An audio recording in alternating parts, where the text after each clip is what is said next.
Um, yes. So next method of calculating the transportation cost is by least cost method. Okay. So it is called as least cost method. Okay. So this is also another type of transportation. This also is another method used to determine the transportation cost. All right. Now the same problem is being considered again. 4, 8, 8, 12, 8, 11 is all the unit transportation cost to, that is, in order to transport one unit from A to P, we require 4 rupees per unit. Okay. So similarly, the rest of the cost is also given. Okay. Now, first step, as usual, we will start with the solution. The first step will remain as it is. 500 is the total production or the total requirement, and 500 is the total production. Okay, that is the total supply. All right, so that means the transportation problem is balanced. Okay, next. Now, whenever we are trying to calculate the cost, or we are trying to find out some type of alternative, one of the important thing is that we try to compare the cost, unit transportation cost, whichever is the least cost, that will be considered first. Okay, that alternative will be considered first for transporting the product. Okay, now if you have to see, what it means is that 4 rupees is the unit transportation cost. That means in order to transport one unit or one product from A to P, we require 4 rupees transportation. Okay, similarly 8 rupees is the transportation cost from A to Q.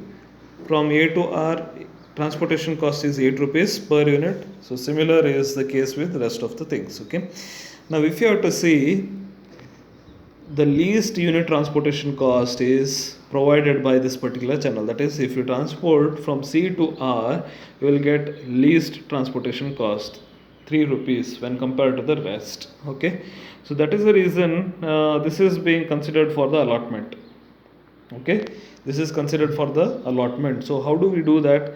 So how do we allot is nothing but okay, first we will read this particular explanation, whatever is written here. Least unit transportation cost is 3 rupees, that is this, when compared to the others. Okay, that is cell CR. Therefore we first allot this cell. At unit C, total production is 250. Okay, so if you have to see, the total production happening at this particular unit is 250. Okay, next, at R, the total requirement is 300. Okay, so the total requirement, okay, is 300. Now in this case, therefore only 250 units can be supplied. Okay, so what is happening is at this particular manufacturing unit, 250 units are being manufactured, and total requirement is 300. So that is the reason we can allot only 250. Okay, in which case what will happen here is, total unit which is in stock is 0, and total requirement, there is still some requirement here, that is 50. Okay, now once this allotment is done, once we have allotted some units to this particular cell, okay, once that is done, what will happen is this becomes 0.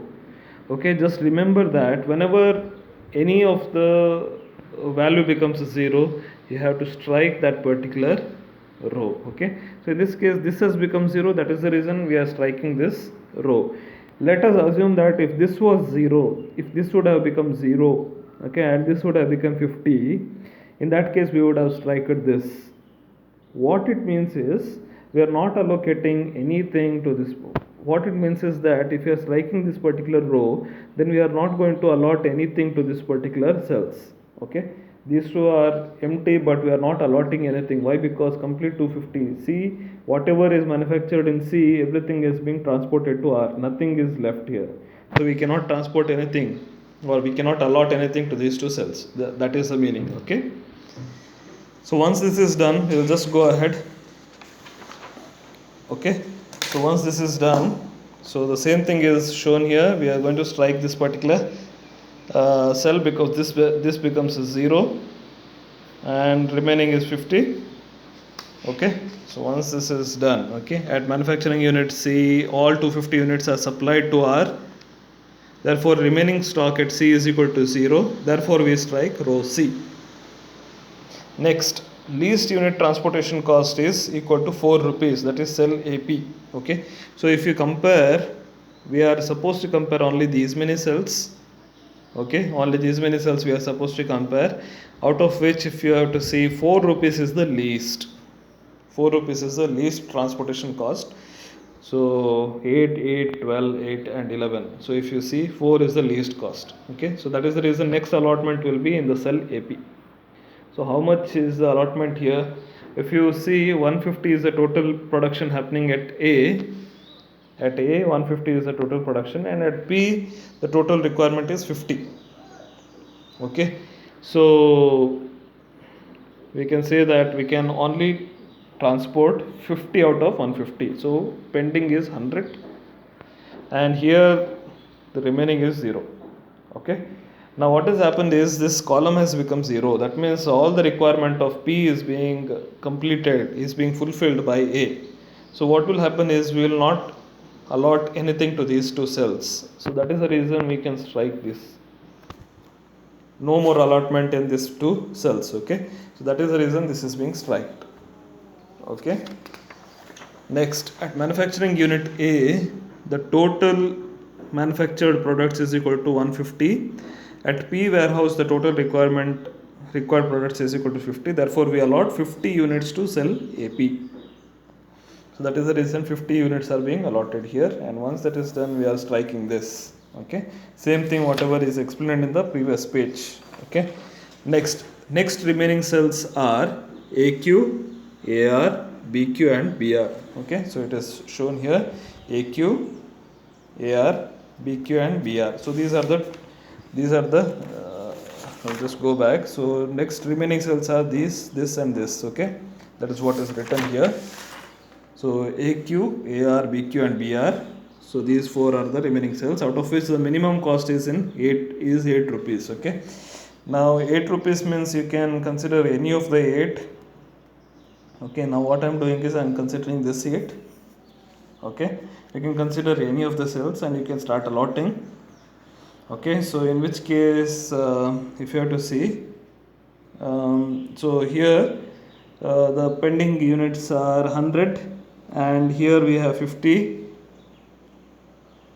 Okay, so here we had 50 units are the total requirement here.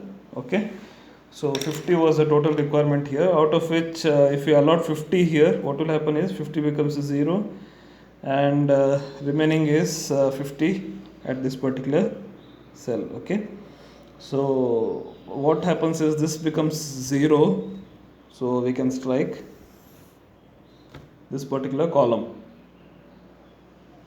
Okay, so remaining is only these two cells, only these two cells are remaining. So what you can do is 50 is remaining, so I can allot 50 to this cell, and 100 is remaining for this particular cell, so I can allot 100. Okay, so this becomes 0 once I do that, and this also becomes 0, this also becomes 0. Okay, so that is what is done next. So 50 is allotted, 100 is allotted here, and this problem is complete. Next step is the same, this is called as step 3. Total occupied cells are equal to 5. 1, 2, 3, 4, 5. Total occupied cells 5. M plus n minus 1 is equal to 5. So therefore 5 is equal to 5. Therefore equation is balanced. Okay. Next is the total transportation cost. So here is the calculation, and the answer you will get is 2550. Okay. Now one thing you are supposed to remember here, the transportation cost for the same problem, the transportation cost was more than this. If you remember, for northwest corner method, this problem, the same problem we had solved, and this transportation cost is more than this. Okay, so it is better if we solve the transportation problem using least cost method. Okay, why? Because we will be getting lesser cost. We will be able to reduce the transportation cost if we are using least cost method. Okay, when compared to northwest corner method. So if you have any doubts, you can call me. Thank you.